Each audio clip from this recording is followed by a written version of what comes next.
Britain is erupting right now as you watch this. Look at the screen. Do not look away. 15 cities simultaneously.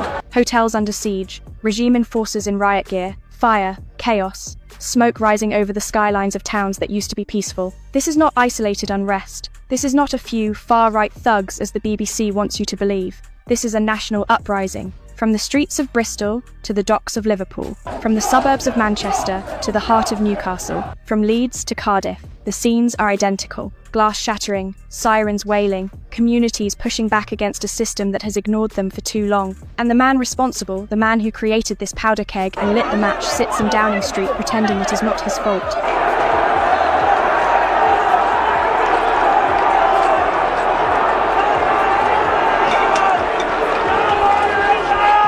Keir Starmer has lost control of Britain, and tonight, the country is making that brutally clear. Look at the list. It is overwhelming. Dover, Norwich, Tamworth, Perth, County Antrim, Epping, Canary Wharf, 15 cities and counting, all erupting over the exact same issue, migrant hotels. A nationwide explosion of fury directed at a government that decided British communities didn't deserve a say in their own futures. And, at the centre of it all, the Holiday Inn in Tamworth. At 9:17 p.m, the situation in Tamworth went from a protest to a siege. A petrol bomb arced through the air and smashed through a ground floor window. The hotel ignited instantly. Flames poured from the windows. Smoke choked the street. Police lines collapsed under a barrage of bricks as they tried to hold back a crowd that outnumbered them 5-1. This is Starmer's Britain, and it is burning.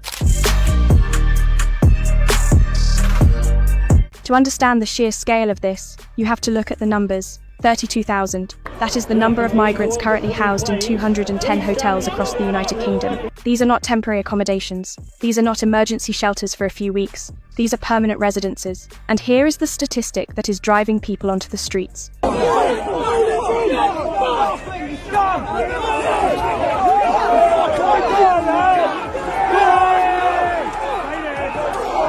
Last year alone, 111,000 asylum claims were lodged in Britain. That is the highest number ever recorded in British history. Where are these people going? They are going into your communities. They are going into hotels that used to host British families on holiday. They are going into venues that hosted British weddings and business conferences. Now, they are migrant processing centres funded by your taxes. £8 million every single day. While you are told there is no money for the NHS, while you are told there is no money for schools, while British families freeze because they cannot afford heating, there is always money for this. And Keir Starmer admitted it out loud. In his own words, he said, "I know local people don't want these hotels." He knows. He has been told. He has seen the data. He has seen the anger building for months, and he opened more hotels anyway. That is not ignorance. That is a choice. A calculated decision to ignore British communities and press ahead regardless. But why now? Why did it explode tonight?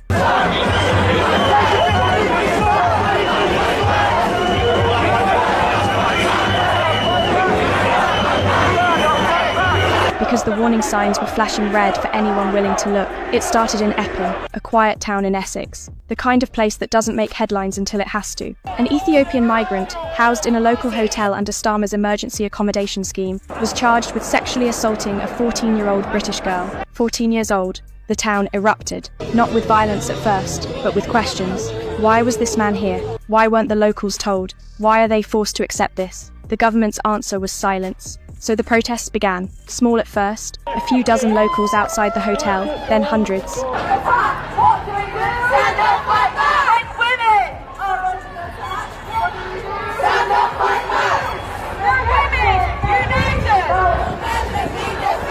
Then, the story spread to Manchester, where families woke up to find coaches unloading hundreds of young men outside their local Holiday Inn without a single warning. Within weeks, reports started coming in. Harassment near schools, shoplifting, aggressive behaviour in public spaces. When residents complained, they were told they were being intolerant. When they demanded action, they were ignored. But tonight, the ignoring stopped. I want to ask you a serious question. Do you think the people on the streets are justified in their anger, or do you think this is criminal behaviour?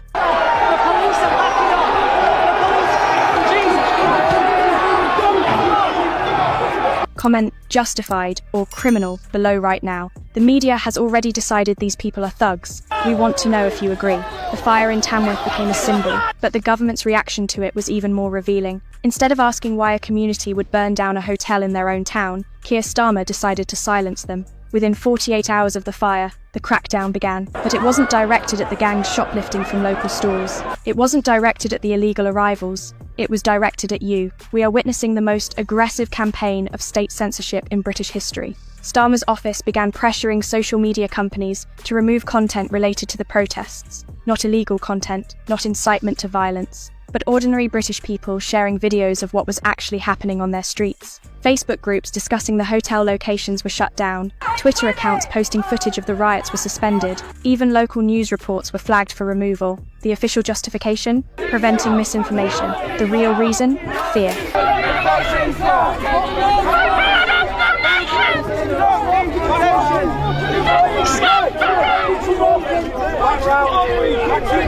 Starmer couldn't afford for the rest of Britain to see how widespread this anger had become. He knew that if a family in Southampton saw what was happening in Leeds, they might start asking questions about the hotel opening in their own neighbourhood. They deployed the oldest trick in the authoritarian playbook: silence the dissent. But you can censor a Facebook post. You cannot censor a burning building. You cannot censor the fact that crime in these areas has spiked by 29%. The numbers tell the story of a two-tier justice system that has turned against its own people. Since the hotel protests began, over 1,800 British citizens have been detained.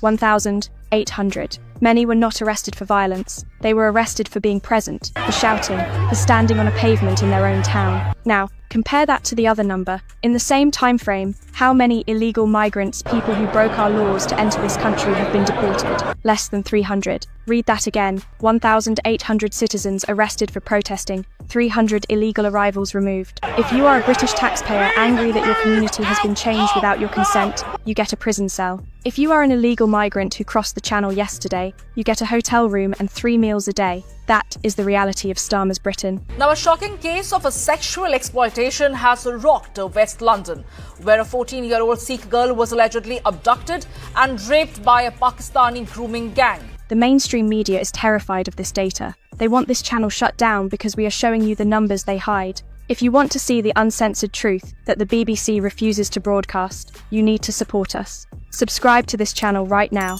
Hit the bell icon. The only way we survive is if you watch. Because while they are arresting you, they are lying to you. A devastating document has leaked from inside the Home Office that proves the government knew this was coming. Internal memos show that officials have been warning for months that the hotel strategy is destabilizing communities. Civil servants flagged specific postcodes where tension was reaching dangerous levels.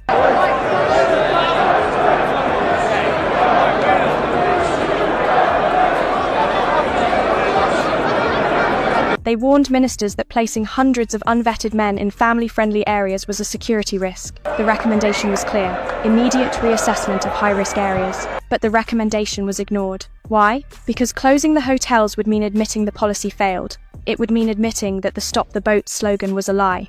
And the current administration would rather risk civil unrest than admit they were wrong. So instead of pulling back, they are doubling down. We have received reports that there are plans for dozens more migrant hotels to open across Britain in the next 6 weeks. Communities that haven't been affected yet are about to be. This isn't going away.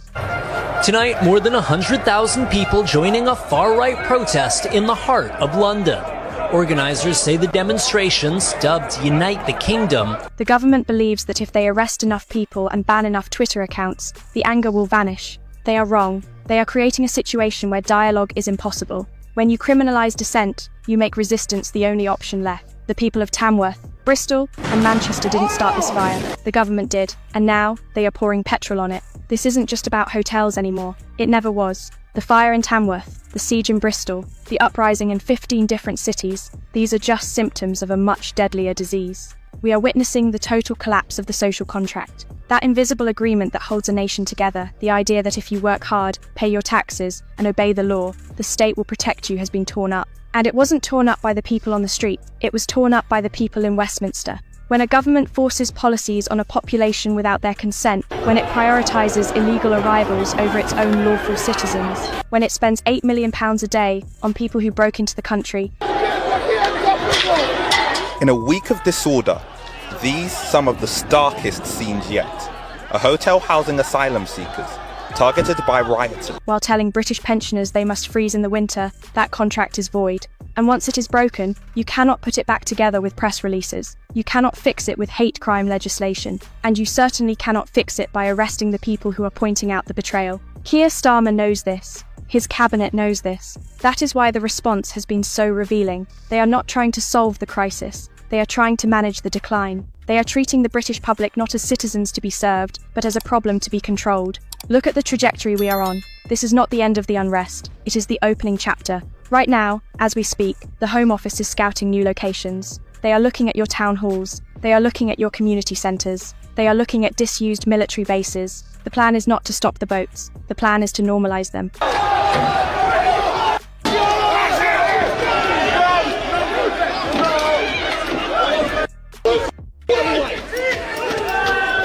They want to create a country where a migrant hotel on every high street is just part of life, where a 29% spike in crime is just part of life, where the safety of your daughters is a secondary concern to the requirements of international human rights courts. If they succeed, the Britain you grew up in will cease to exist. It will be replaced by a collection of fractured communities, divided by suspicion, policed by a two-tier justice system, and ruled by a technocratic elite that despises its own history. But the events of the last 48 hours have changed the equation. 15 cities erupting simultaneously proves one thing: the British public is no longer asleep.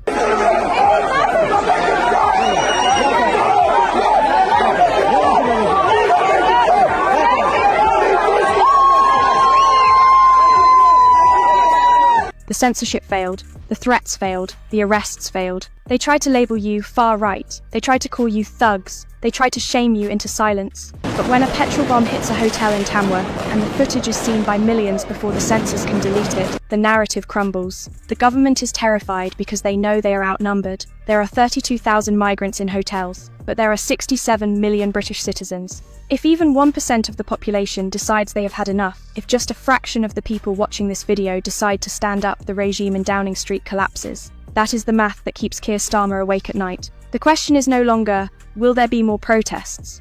A disturbing incident unfolded in Hounslow, West London, where a 15-year-old Sikh girl was abducted and gang raped by men of Pakistani origin. The question is, how big will they get? Will it take 20 cities? 30? Will it take a siege so large that even the BBC cannot cut away from it? Or will the government continue this strategy of silence and suppression until the entire country is divided into two hostile camps? Those who accept the erasure of their communities, and those who are willing to burn it all down to stop it, because that is the path we are walking. A path where dialogue has been replaced by force, where communities are expected to obey, not participate, where dissent is criminalized and compliance is mandatory. This is not the democracy we were promised. This is a managed surrender.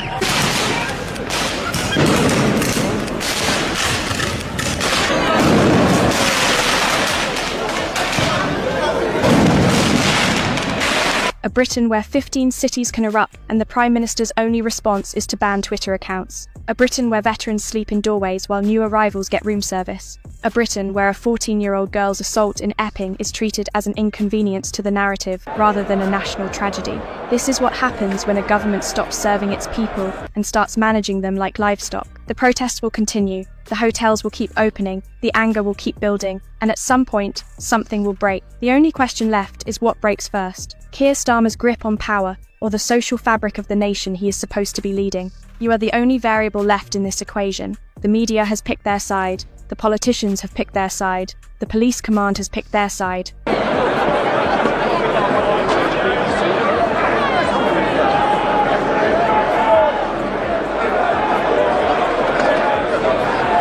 Now, you have to pick yours. Are you going to wait until the coaches pull up outside the hotel in your town? Are you going to wait until your local school is advised to change its walking routes for safety? Are you going to wait until it is your rent that goes up, your taxes that rise, and your history that is erased? Or do you realise that the fire in Tamworth was not just a crime, it was a warning? A warning that the patience of the British people has run out. The days of polite silence are over. The days of accepting the unacceptable are gone. We are entering a new era, an era of friction, an era of resistance, an era where the people are finally demanding that their country belongs to them. The battle for the soul of Britain is just beginning, and the side that stays silent is the side that loses. Stay tuned for the next update.